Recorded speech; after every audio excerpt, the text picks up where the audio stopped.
Hello, everyone. I am Tawana TJ Everhart. Most people call me TJ because normally when they see the name Tawana as it's spelled, they don't say it right. So I'm TJ Everhart. I am the CEO of TJ Everhart Consulting. I'm also the co-owner of Capture It Training Solutions. We're workplace training solutions company. So what I do for TJ Everhart, I go in and help organizations identify the human gaps that they have that's preventing them from being sustainable and profitable, because being into business is all about making money. So prior to starting my own business, I had about 20 plus years as an operations manager in several Fortune 500 companies, one being Wells Fargo, one being T-Mobile. And my role in those organizations was to ensure that my teams and my department met their operational goals. And that came with a lot of having to develop myself, develop other leaders. I'm looking at processes and procedures. So, what I do now is I go into small businesses because a lot of times small business owners, they're really, really great at what they do. They're really, really great at the craft of their service and what they're offering, but they may not be that good in having processes and procedures, developing people. They may have problems in their leadership and they may have cultural issues. So that is what I do. I also am a podcaster. I have a podcast called Life Ain't Fair, Redesign It. And I'm going to kind of talk about that later on today. And then I'm the co-host of another podcast called The Ops Manager and the Lawyer. And it's with me and my partner with Capture It Training Solutions. And we kind of go in and talk about cases and lawsuits and issues that we've seen and heard about on the news, and how those things could have been resolved had the workplace been better trained. So we want to be your proactive resource, right? Helping you to learn the laws at work so you won't make the mistakes at work, because mistakes cost too much money and we can't afford to do that. So that's me, Tawana TJ Everhart of TJ Everhart Consulting Inc. Podcaster, author, coach, transformational speaker, all of that. You can find me. And I'll give you that information later too.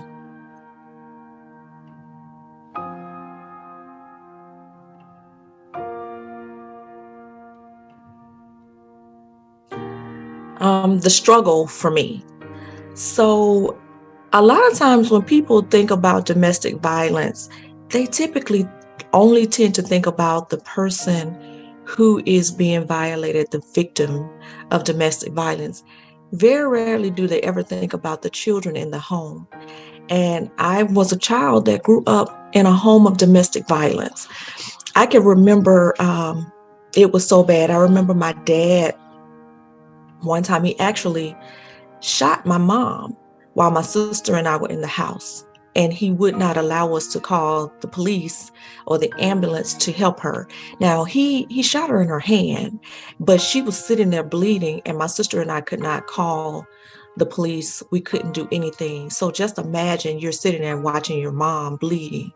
It was so bad that my dad, he didn't care if my friends were at the house. He didn't care if we were out in public. He did not care. And so I remember one time my mom used to always leave. She would leave my dad. And if you know anything about domestic violence, they go into that cycle of staying, leaving, staying, leaving. So it was common for us to, my mom would pack up things and leave. But believe it or not, I was really, really a daddy's girl. And my dad wasn't violent towards my sister and I. He was violent towards my mom, but I really was a daddy's girl. Like wherever my daddy went, I wanted to go. And so I remember I was around 12 years old, and my mother was leaving my dad. And this particular time, I did not want to go with my mom. I wanted to stay with my dad. So my mom took my sister and she left, and I stayed with my dad. Well, in my dad's anger towards my mom, he turns around to me. He says to me, "You know I'm not your daddy, don't you? Your mama went out while I was in the army, in the war, slept with some dude, and had you. So what?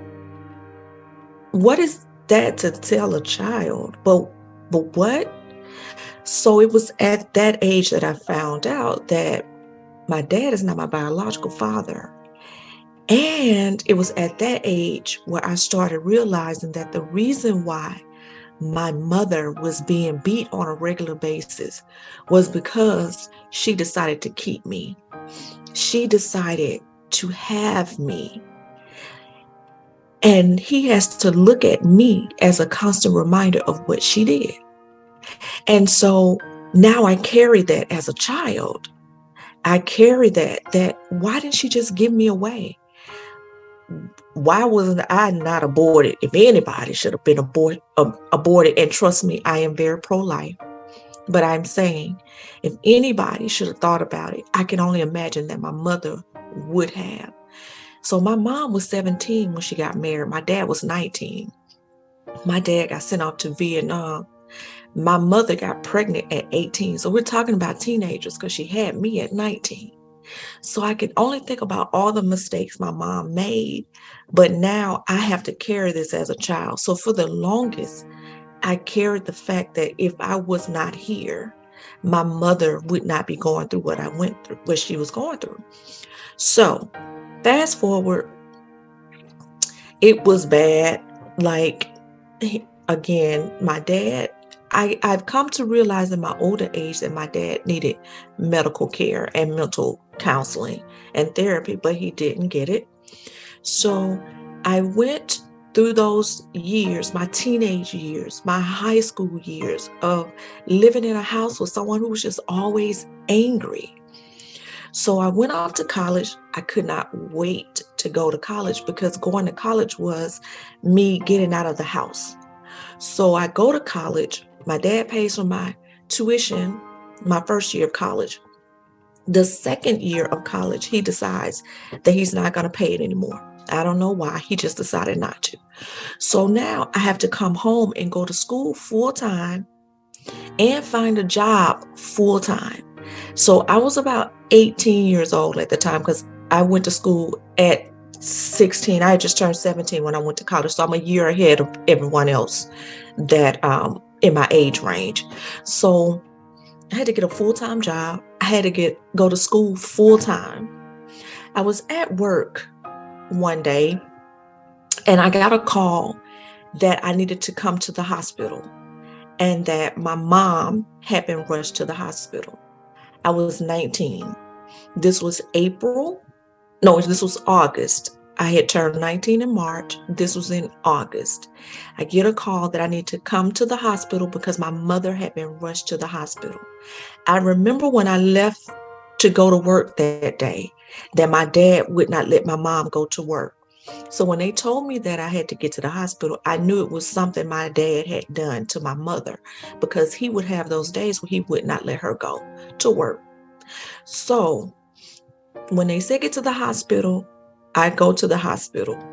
When I arrive at the hospital, they tell me your mom has a 3% chance of living and that she had been burned. So it's like, okay, okay. Then as I'm standing there talking to my mother's mother, so my grandmother, my aunts, they roll a body in front of me on a gurney.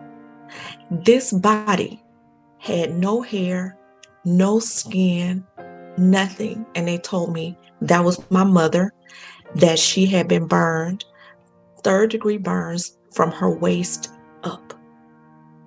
My mom was no longer the person that I knew that I left at the house, but my mom had been burned. So what do I do now? I still got to go to school. I still have to work.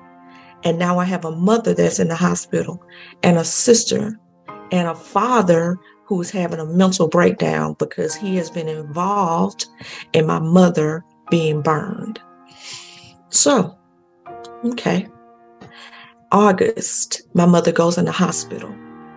April 9th, I turned 20 years old, March 10th.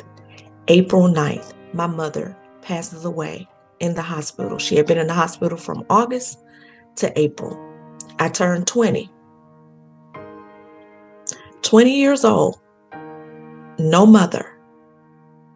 What am I supposed to do?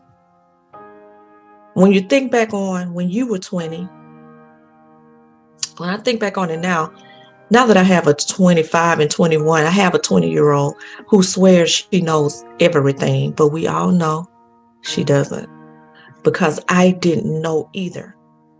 I just knew I'm 20 years old, have a 17-year-old sister that I now need to be responsible for. And what do I do? It was in the struggle, though, that I realized some things. But I'll tell you this, that was the hardest thing I ever had to deal with, burying my mother and picking up my life and become a full-grown adult at the age of 20. That was a struggle for me.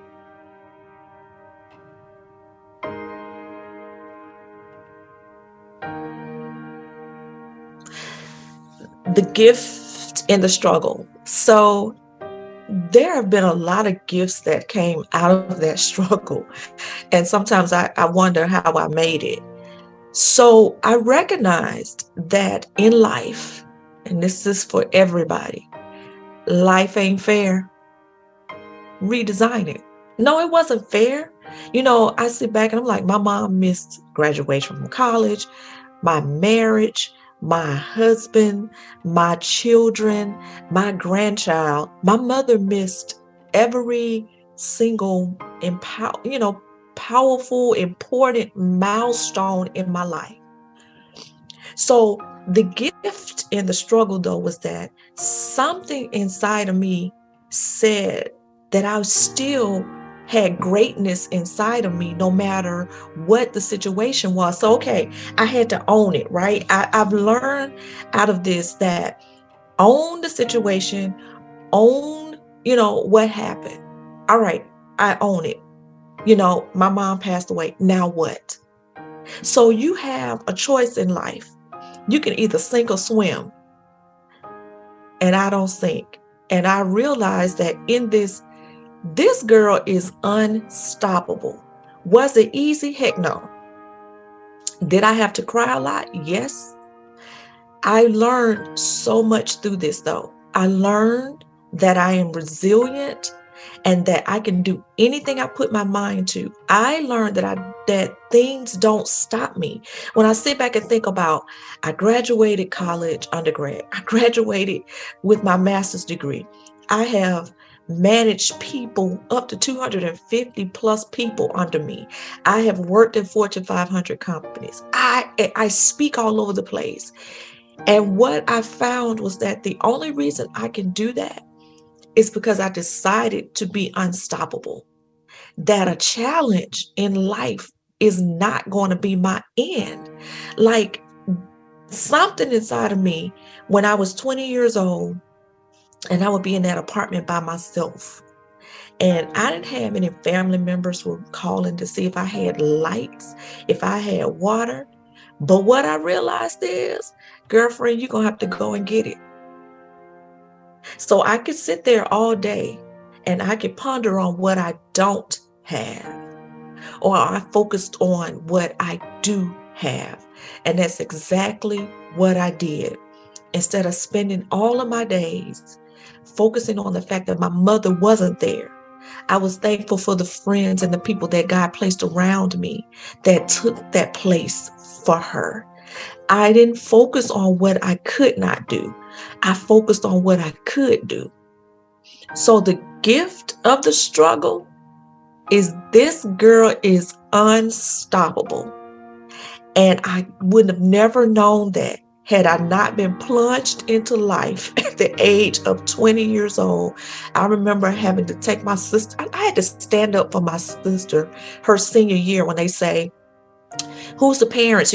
She had all these awards and stuff, awards day, and you have to stand up. Your parents stand up for the person that's getting an award. I had to stand up for my 17-year-old sister. I was just 20 myself. Stand up for her and represent my family, for my sister. I had to go on college tours to show and help my sister figure out which college to go to. And my sister graduated with honors. She had a full ride. She ended up going to the University of Alabama on a free ride. She made it. The struggle taught us that we are freaking unstoppable, and that when a challenge comes, you don't let the challenge deter you. You cry. I cried a lot of times. I cried.